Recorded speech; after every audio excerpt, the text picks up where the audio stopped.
Boldwood presents Bonds of Friendship, written by Evelyn Hood and read by Abby Andrews. This book contains references to incest and attempted rape. Reader discretion is advised. Chapter 1, 1775. A stone flew past Margaret Knox's cheek as she turned into the narrow lane from the Snedden.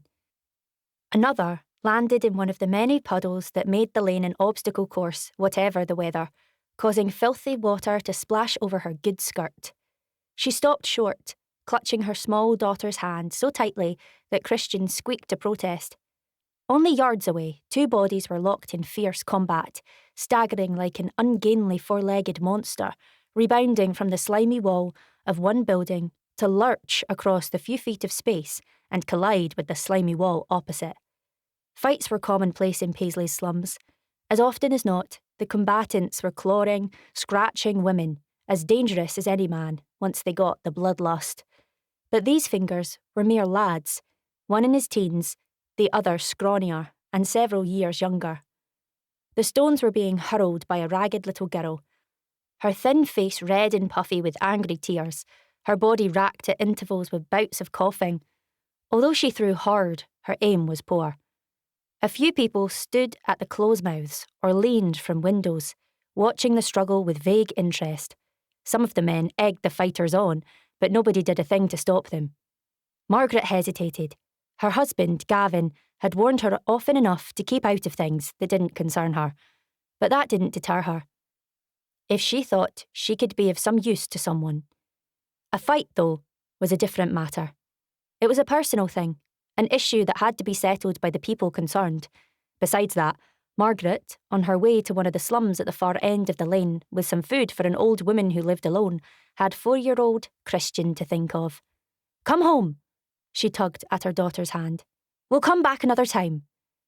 Christian dragged back on the grip that would have whisked her away from the scene, her hazel eyes wide in her round little face. "Leave him alone!" she screamed raucously, as the smaller boy was tripped up and thrown with a teeth-jarring thud to the ground. Another stone sailed dangerously near to Margaret.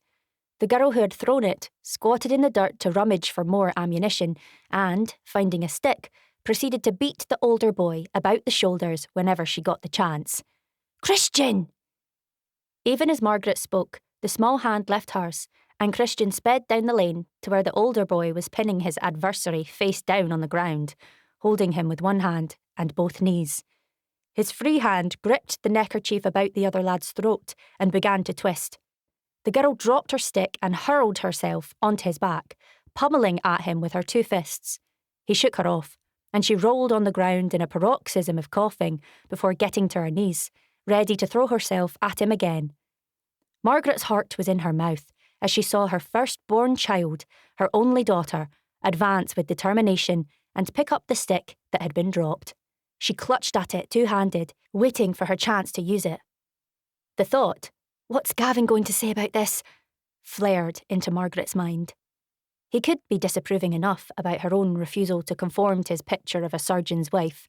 He certainly wouldn't take kindly to the news that his daughter had been allowed to involve herself in a street brawl. She pushed between two men without ceremony and caught Christian's arm, pulling her aside, almost tripping over a bundle that lay against the house wall. Just then, a newcomer, an older girl, with long black hair flying about her head, sped past her and rushed towards the warriors. She pushed the older child back against the wall, beside Margaret, and thrust a small parcel into her arms before launching herself onto the older boy's back, hands locked about his chest in an attempt to throw him off balance. The young victim had managed to turn his head sideways so that his features were no longer being ground into the mud. But the neckerchief was still biting into his throat, and the part of his face that Margaret could see was purpling, his visible eye bulging. The breath whistled painfully in his throat. "Let him go, Walter Shaw," the girl panted. "I'll let him go when he begs me to." "He can't! You'll kill him!" He ignored her, giving the scarf another twist and bringing a horrible choking gurgle from his victim. The younger girl, still clutching the cloth-wrapped bundle that had been pushed into her arms, broke into panic-stricken sobs. Christian made another bid to hurl herself into the fray, but her mother's hand caught her and held her back. "Do something!" Margaret appealed to the watchers. But they were too intent on the struggle to want to spoil their own enjoyment. Little enough happened to brighten their drab lives, and they weren't about to put a stop to a good fight. The throttled boy's hands scrabbled at the ground, his nails scratching audibly on one of the big stones that had once caught-side the lane, but were now few and far between, mere islands in the mud. The girl dug her knees into the youth's ribs, releasing her grip round his body so that she could grind the knuckles of her two fists into his ears as hard as she could. With a yelp of pain, he released his victim and spun round like a dog trying to free itself of a stone tied to its tail. The girl was catapulted into the air, landing on a costly stone that caught her hard between the shoulder blades, forcing the breath from her. The younger boy, sucking air into his tortured lungs, tried to push himself upright as Margaret reached his side. "Leave him be," she said crisply. The younger girl sobbed, "Loki! Oh, Loki!" and tried to hug him. "Let him get some air, lassie." Margaret set down the basket she had been carrying, steadied the boy as he swayed on his hands and knees, and gently massaged his heaving chest. Noting as she did so that every rib could be easily counted beneath his thin, torn shirt. The terrible whistling sound in his throat eased, and his head came up at last. Margaret left the girl to help him to his feet as she turned her attention to the other two. The boy had managed to pin the winded girl down. She struggled, but he had captured both her wrists in one large, strong hand, forcing them to the ground above her head. He was sitting back on his heels, grinning triumphantly down at her. "Now, Mistress Islay, beg my pardon nicely." "No!" she kicked out at him, but only succeeded in freeing her legs, shamefully bare for lack of decent undergarments, from the folds of her skirt. He cast a swift look at them, and Margaret saw that his eyes were suddenly hot. "Then I'll claim my forfeit," he said, and the watching men sniggered as he moved to kneel astride his new victim and bent to seek out her mouth with his own. She struggled like a wildcat, twisting and writhing, trying to eel her way out from under him. Caught off guard, he almost lost his balance, clamping his hands about her shoulders in an effort to force her into submission. Her head whipped round, and her teeth found their mark in the soft mound just below his right thumb. He howled and released her. Then, as she clung to his hand like a terrier holding a rat, his other hand caught her a painful blow across the cheekbone, and with a muffled cry of pain, she let him go and fell back. Clearly, someone must do something. Margaret looked about for the stick her daughter had been wielding a few minutes earlier, but before she could reach for it, a newcomer forged away through the watching crowd, tossing people to left and right. Then the youth was plucked from the ground by a hand the size of a leg of mutton hanging in the meat market. It gripped him painfully by the ear. Its owner, a mountain of a woman with a face that looked as though it had been fashioned from dough and had never been finished off in the oven, shook her captive vigorously, and his howls increased. "Brawling in the streets!" Glasgow Annie, unofficial queen of that part of Paisley's slums, spoke with the disgust of one easily able to forget her own brawling when it suited her. "Brawling wi' a slip o' a lass!" She released him, and he immediately nursed his bitten hand. "It's bleeding!" Panic gave a high-pitched squeak to his voice. "Look what she's done to me! Look what you near did to our Loki!" The girl's voice shook with rage. "He's just a wee laddie, nothing like as old as you are." Even in the distress, her voice was light and musical, with notes that sang, rather than spoke, of the mountains and glens of the Highlands. Paisley was used to such voices these days. They belonged to the displaced clansfolk who'd been driven in their thousands from their homes in the nearly 30 years since the Great Battle of Culloden, forced to leave the land of their birth, the ground that had been theirs by natural right for generations, to make way for the sheep and cattle that were bringing new, undreamed-of prosperity to the landowners. Walter began to spit out a flood of abuse. "That's enough," Glasgow Annie ordered. "One of these fine days, Walter Shaw, it's me you'll tangle with, not a wee bairn or a defenceless lass, and when that day comes—" She moved in on him, and he backed away nervously, blood dripping to the ground from his injured hand. Rumour had it that years before, when she was a young girl in her native city, the slopes and valleys of Glasgow, Annie's body had been a source of infinite pleasure to men. She had earned a fortune by selling her favours, but the fortune had been spent on drink, and the drink had turned sweet curves into unsurpassable mountains, a coquettish smile into a grimace, a saucy nature into a hot, quick temper. Men of courage had been known to flee in terror from Glasgow Annie's wrath, and Walter was no exception. How am I to do my work at the looms with this hand now? Tell me hot, he whined self-pityingly. She's taken my livelihood from me, the besom. Only your livelihood? Glasgow Annie simpered, a terrible sight to behold. Come to Annie, my darling, and I'll relieve you of your manhood as well. Walter's face, pale with the shock of finding himself injured, flamed as the watchers gave a roar of delighted laughter. The boy he had been warring with was still supported by the two girls who had fought so hard to save him. The older girl said something to him in their native Gaelic, but he twisted away from her, his face sullen, muttering something in the same tongue. Scarlet drops showered the girl's tattered dress as Walter's bleeding hand was flourished accusingly in her direction. As for you, Mistress Islay McInnes, he rolled the title sneeringly on his tongue. I'll have plenty to tell Mr. Todd about you. Give me the pairns I came for, and let me out of this place. Margaret realised that the bundle she had almost fallen over when she snatched Christian out of danger was a bag of parns, bearing newly spun yarn for the looms. Walter spotted it and snatched at it, lifting it carelessly so that the opening hung down. Islay McInnes cried out in anguished protest as some of the precious reels, the result of hours of labour at the spinning wheel, fell out into the mud. I'll tell him on you, Walter babbled, retreating up the lane backwards, his injured hand pointed accusingly at the girl who had bitten him. He'll have the militia on the lot of you. Grinning, Glasgow Annie spun round, turning her back on him.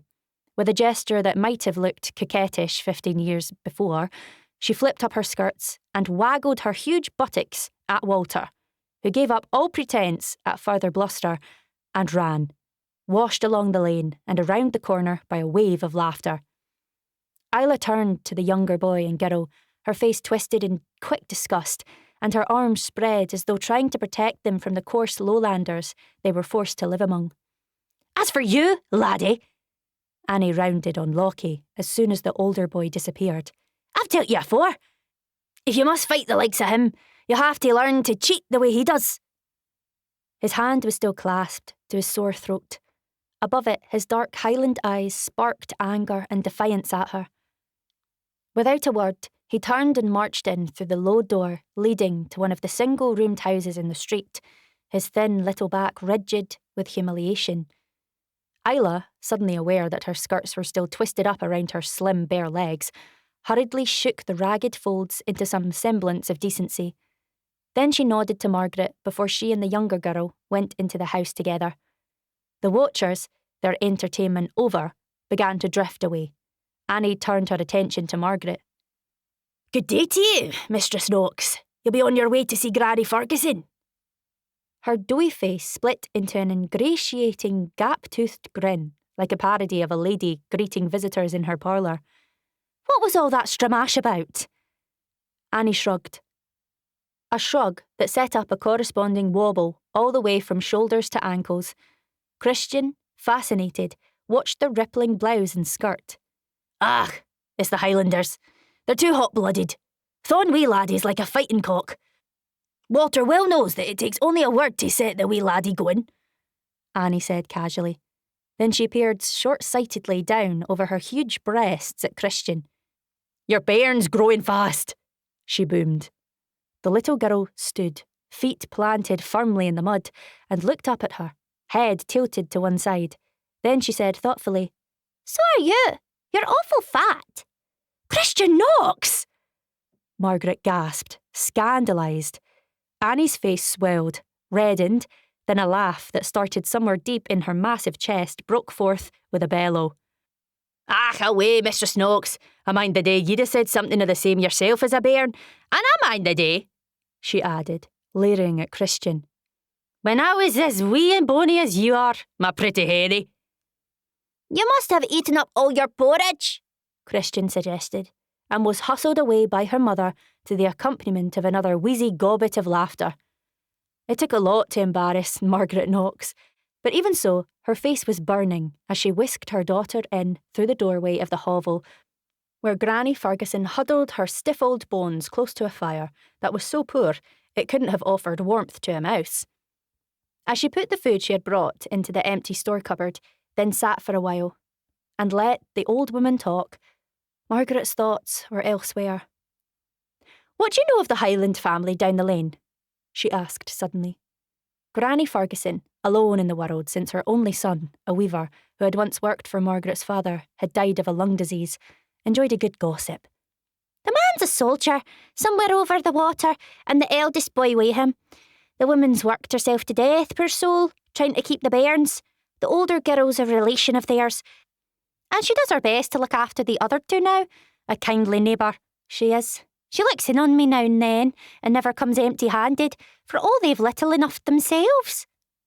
Margaret took in the information thoughtfully. Later, when she and Christian were walking back along the lane, she paused outside the Highland family's door and rapped on the faded, gapped planks.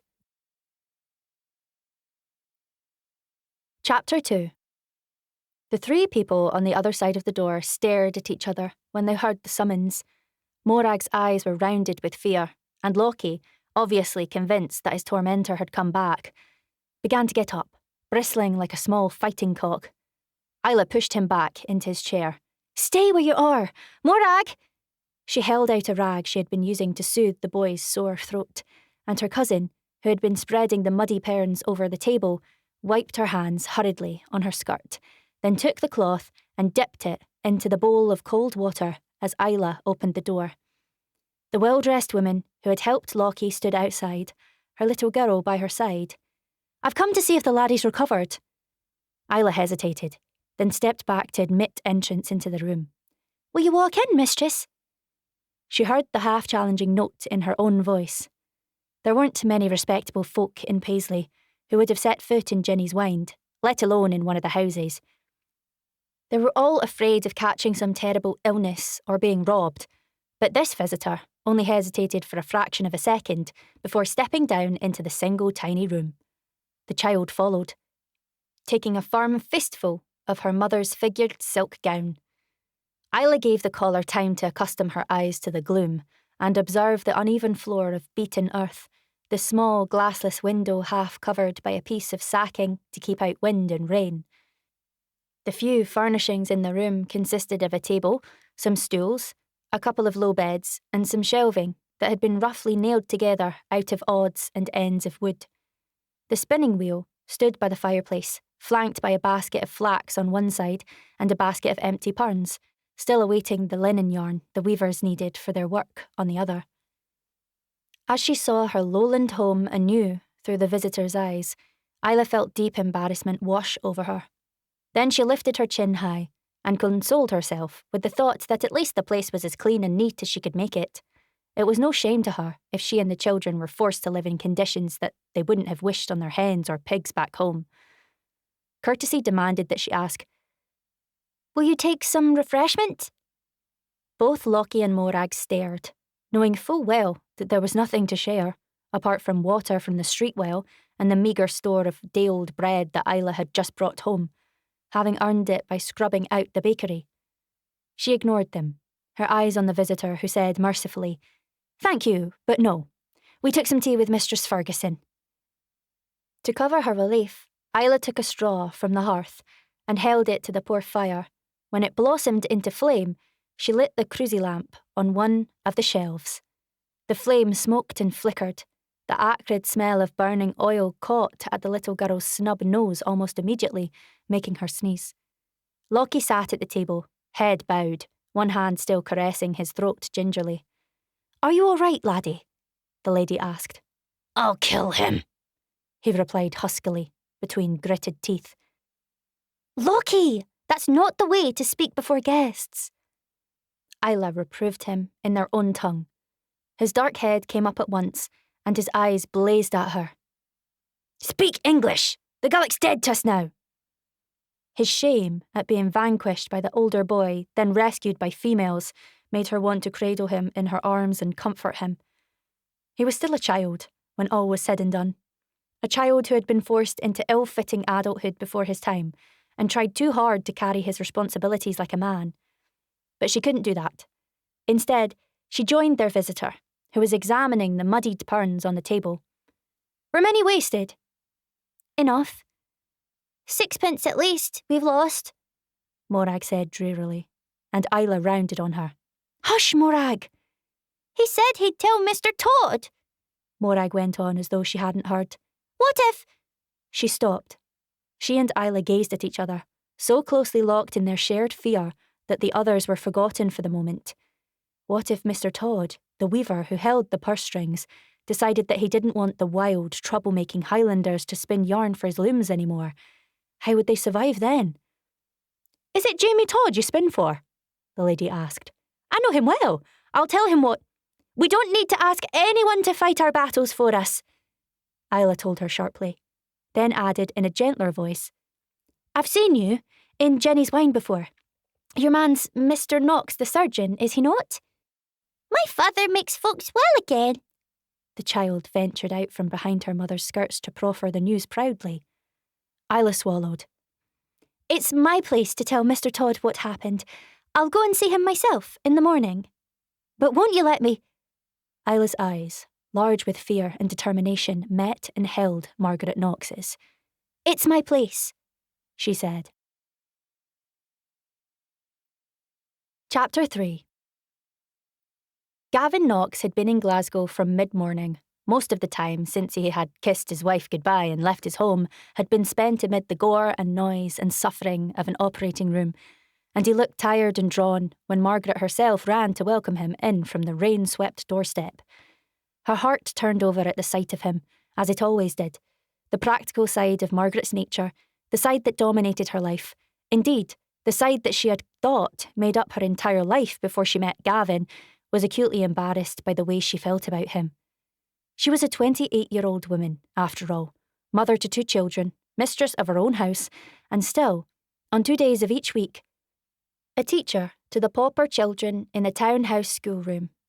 But just a glance from Gavin's clear hazel eyes, the touch of his hand, the joy of waking in the mornings and seeing his dark head on the pillow close by hers, made her feel like a girl in one of the romantic stories her lifelong friend Kate Miller enjoyed reading.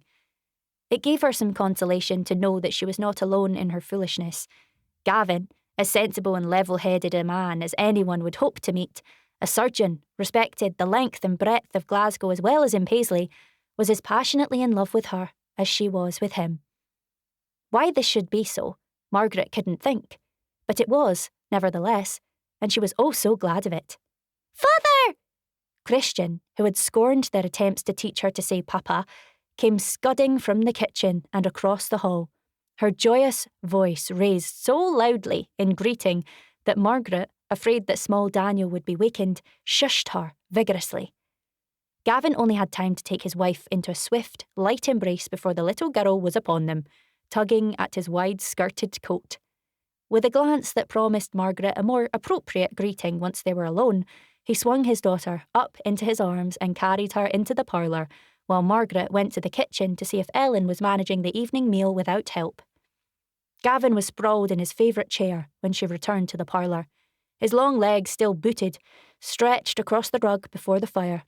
He had unbuttoned his waistcoat, and in his hand, its contents glowing like a precious ruby in the firelight, was a glass of his favourite claret. Christian squatted on the rug by his feet, her voice running on like one of the burns that rushed down from the braes to join the river that flowed through Paisley.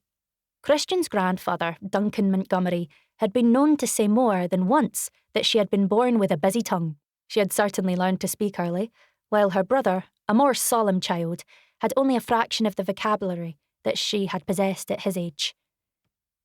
Margaret looked fondly at the little tableau before her, then realised to her horror that Christian was saying, "Then we went to see Granny Ferguson." "It's time for bed, Christian," she interrupted. Gavin's eyes were closed. He looked tired, but now his lids lifted, and he smiled at his wife. And time, I hope, for supper. What do we eat tonight? And there were all these folk in the lane. Christian pattered on like the rain that fell steadily outside. Beef and broth made from the bones. Gavin yawned mightily. Good. I'll swear that the fowl they gave me at the infirmary had reached its 19th year before they took mercy on it and wrung its neck. Then Glasgow Annie picked him up and... Daniel was too tired to wait up for you after all. He's been in his bed this past hour, and asleep almost before the coverlet was over him. I'll look in on him and put on some fresh linen before I eat. I feel as though I've been wearing these clothes for a week instead of a day. Reluctantly, Gavin set his glass down and got to his feet. Christian, come along to your bed. Margaret held out her hand to her daughter. By tomorrow, she thought thankfully, Christian's tongue would be chattering about some new adventure, and she would have forgotten the incident in the lane by the river. Gavin had reached the door and opened it when Christian asked, her voice clear and bell-like, Why doesn't Glasgow Annie wear anything underneath her skirts?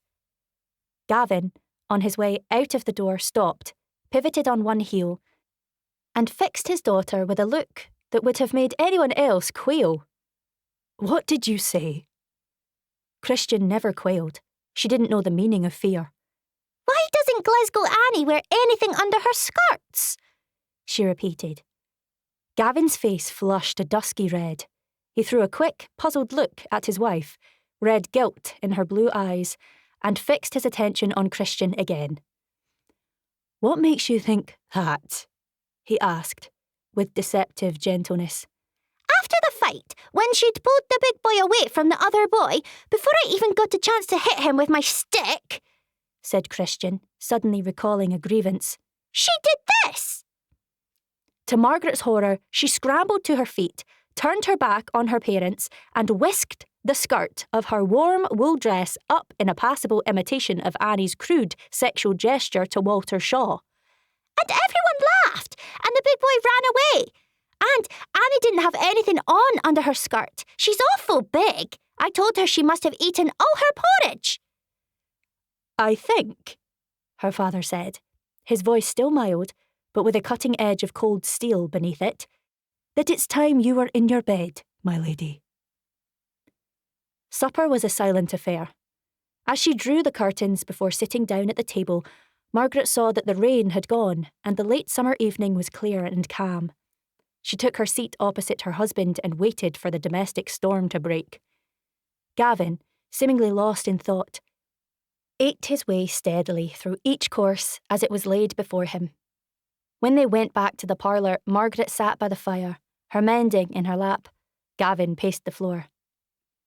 You've been taking her down to these stinking hovels again, he said at last. Down by the river, where it's alive with vermin and filth and disease. It's never done me any harm, and I've been down there often enough in my life. You've been fortunate. My daughter might not be. His voice was low and intense, and it usually was when he was angry. Gavin rarely shouted. I told you before, Margaret, if you must go visiting the folk who live there, then do so alone. God knows I've no control whatsoever over your movements. I recognise and freely admit that, but I will not have my children exposed to danger. It was her turn to feel anger. She had been in the wrong, taking Christian with her, knowing that Gavin wouldn't approve. But even so, his high-handed attitude incensed her. Gavin, you speak as though you birthed the children entirely on your own. They're mine as well as yours, perhaps more so, since I carried them and bore them. And the more reason to cherish them and keep them safe from harm. Christian's as strong as a horse. Have you forgotten that we almost lost her to the croup before she completed her first year? Could she ever forget that? Margaret recalled, as vividly as though it had happened only a few hours ago, her anguish as she paced the floor with her firstborn, watching the flushed little face, listening to the child's choked, gasping breath, something like the sound the young lad in the lane had made that very day as his tormentor drew the neckcloth tighter. Christian outgrew the croup. There's not been a thing wrong with her since. If you must visit the slums, you're not to take her with you again. I mean it, Margaret.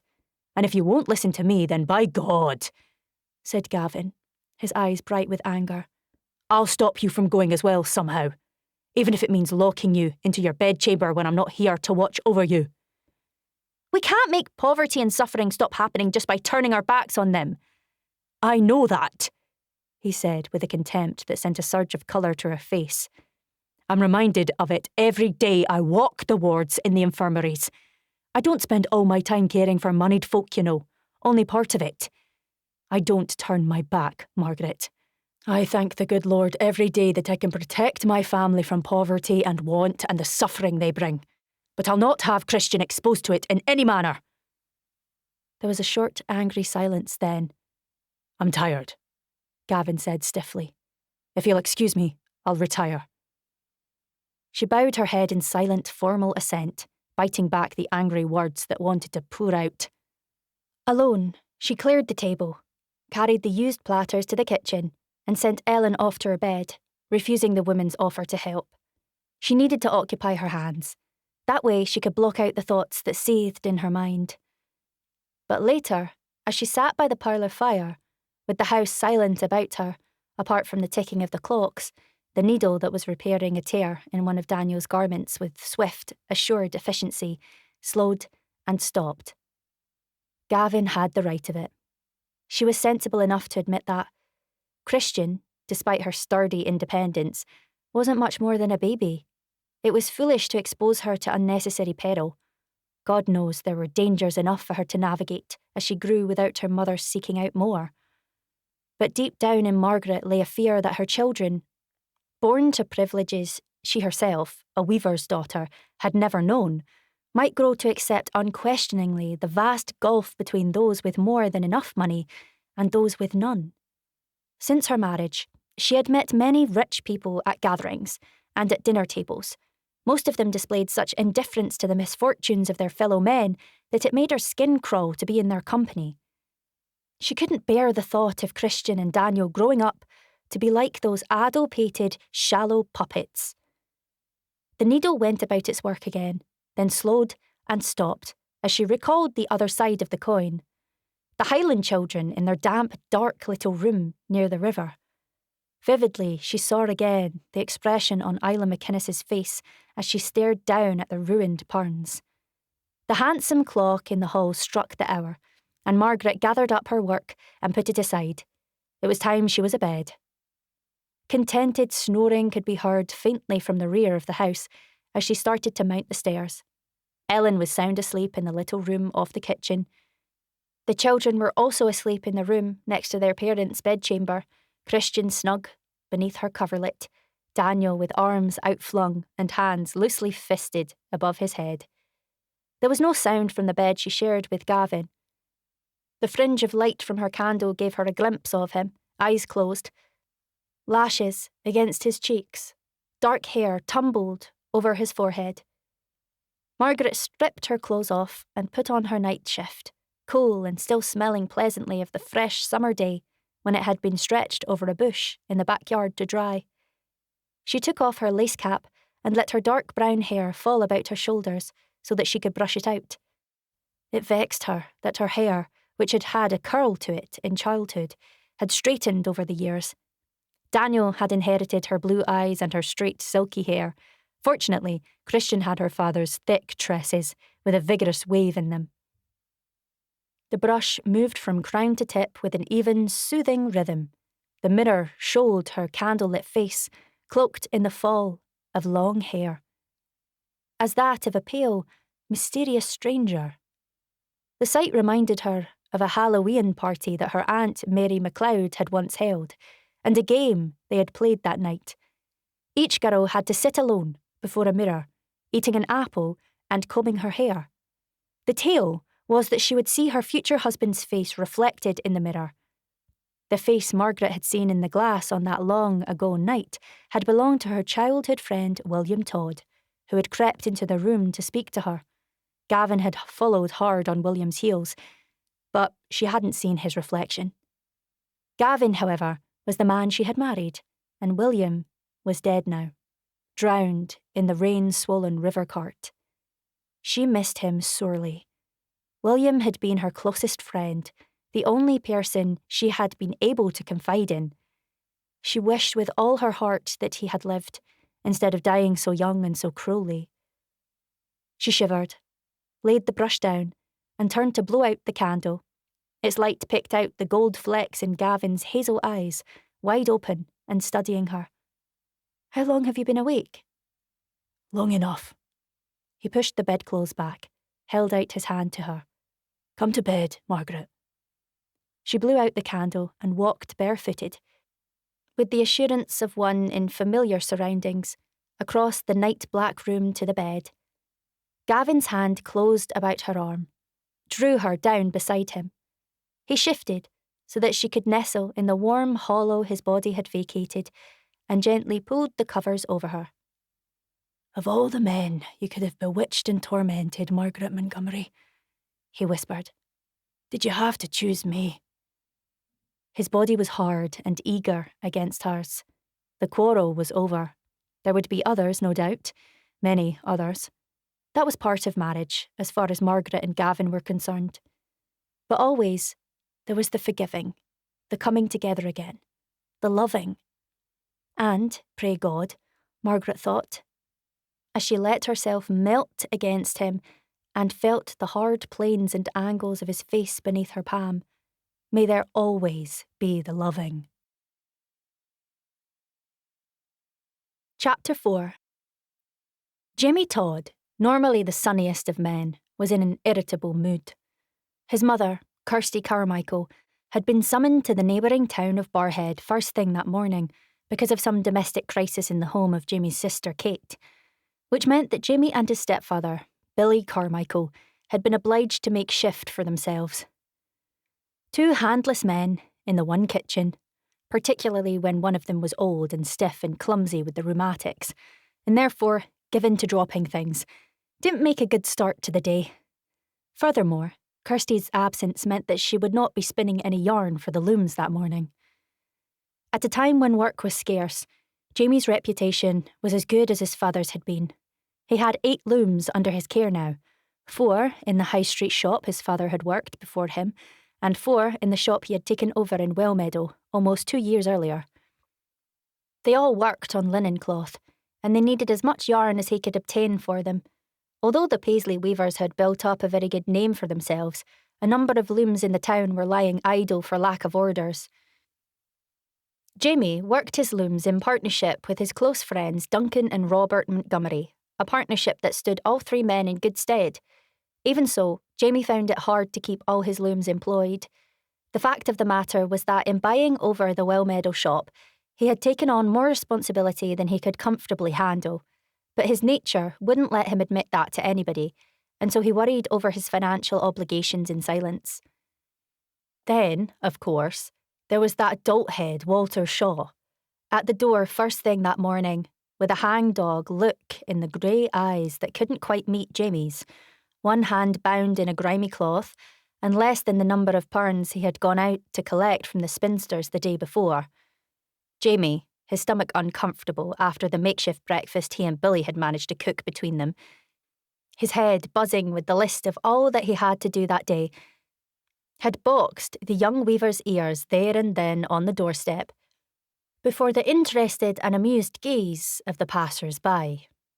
Then he brusquely ordered the lad back to the loom shop, where he would have to spend the day making himself useful as best he could, fetching and carrying for the others, while his own loom stood idle, the web Jamie had managed to contract for it half finished. Walter slouched off. Jamie thumped the door shut and stamped along the passageway to the weaving shop. He had just reached it when the door knocker made itself heard. "I'll go," one of the other men offered. "Stay where you are. There's no point in bringing all the looms to a standstill. I can see that it's precious little work I'll get done this day." He tramped back along the passage and threw the door open, almost lifting it from its hinges in his irritation. Islay had worked for most of the night in the cruise's flickering light, while Lockie and Morag slept curled together in the wall bed. Towards dawn, with enough parns filled to make up for those spoiled in the mud, she had joined the other 2 beneath the thin blanket, falling at once into an exhausted sleep haunted by uneasy dreams. In the morning, she carefully dressed herself in the best clothes she had, brushed out her long hair until it shone, and fastened it back beneath a threadbare lacy cap that had once, a long time ago, adorned the head of some well-to-do lady. Then, leaving what remained of the bread to make breakfast for Lockie and Morag, for there wasn't enough for 3, she set off for the high street with reluctant feet. Her courage almost failed her when she saw that Jamie Todd himself stood at his street door, haranguing Walter Shaw, his rugged face angry beneath the thatch of blazing red hair. As she watched, the master weaver aimed an open-handed blow at his employee's head, then stepped back and slammed the door shut. Passing women and children gawped at the spectacle, then laughed. Walter, shoulders slumped in humiliation, turned away and came face to face with Islay. He flushed scarlet at the realization that she had witnessed his humiliation, and he glowered at her. "Come to gloat, have you? Pleased with yourself at taking a man's livelihood from him?" She glanced down at the bandage on his hand, then back to his face. "I'm vexed, Walter. I didn't mean—" "Damned Highlanders! Why did you have to come to Paisley and get under the feet of decent folk?" asked Walter, pushing roughly past her. Miserably, she watched him go, and then, with every muscle in her body poised to flee for her life if necessary, she rapped on the sturdy wooden door. All too soon, footsteps sounded on the stone passageway within, the door opened, and Jamie Todd was looking down at her. "Aye?" Her lips fluttered, then firmed. The fingers of her free hand twisted in the ragged folds of her skirt. She made a determined effort at the name, and this time it came out clearly. "Mr. Todd?" "Aye, that's my name, lass. Well, state your business, for I've more to do than stand here all day." Her lips fluttered again, and were brought under control. "It was me who bit Walter." "Eh?"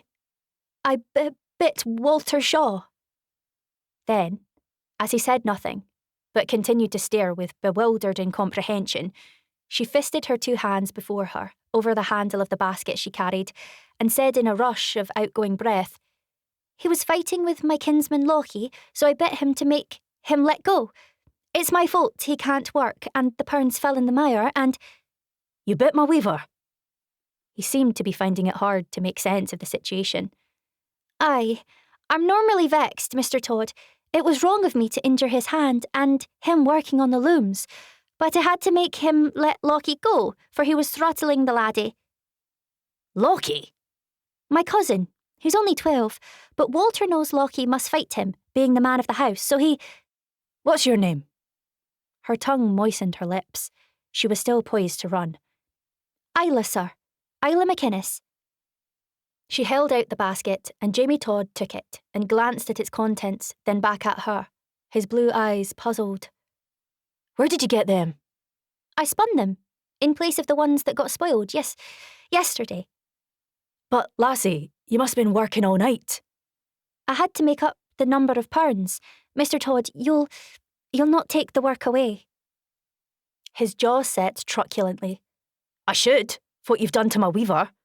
But you can tell your mother that I'll overlook it this once. Just this once, mind."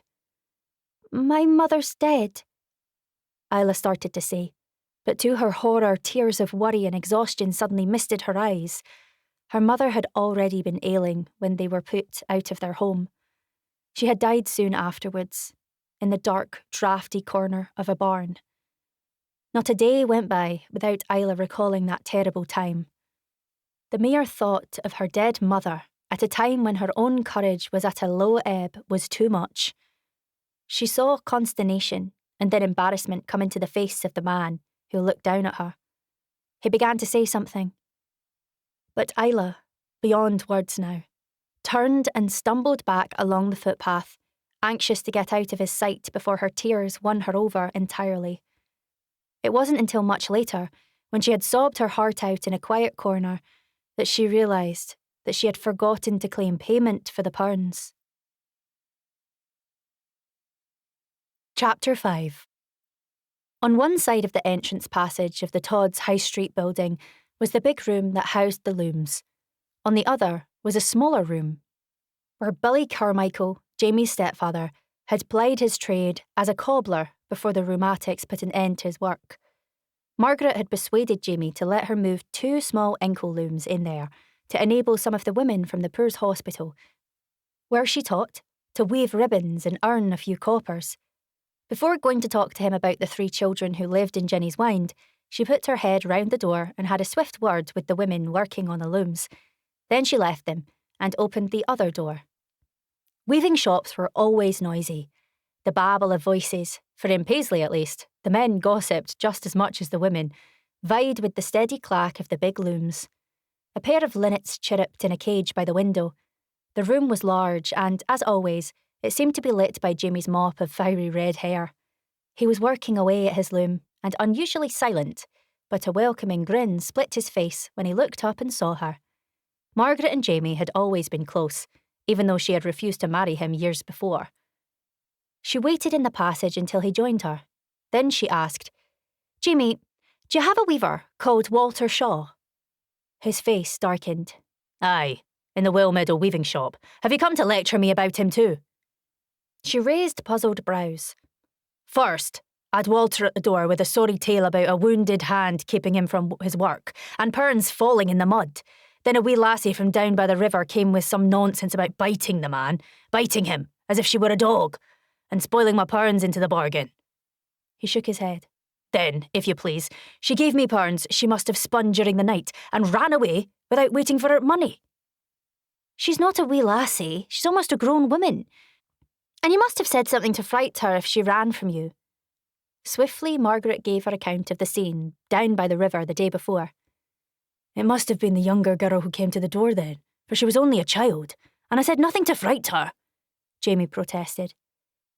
"You'll let the girl go on spinning yarn for you, won't you? She's fair desperate for the money, and if you could maybe find work for the laddie—" "But they're Highlanders, Margaret. Highlanders are all fingers and thumbs when it comes to weaving. You know that yourself." "Maybe so, but they're decent enough folk, trying to earn their bread like the rest of us." "Why should I go out of my way to help them? Highlanders cause nothing but trouble, and Walter can show you his bandaged hand to prove it." "Yesterday's brawl was no fault of theirs. It was Walter's doing, I'm sure of that."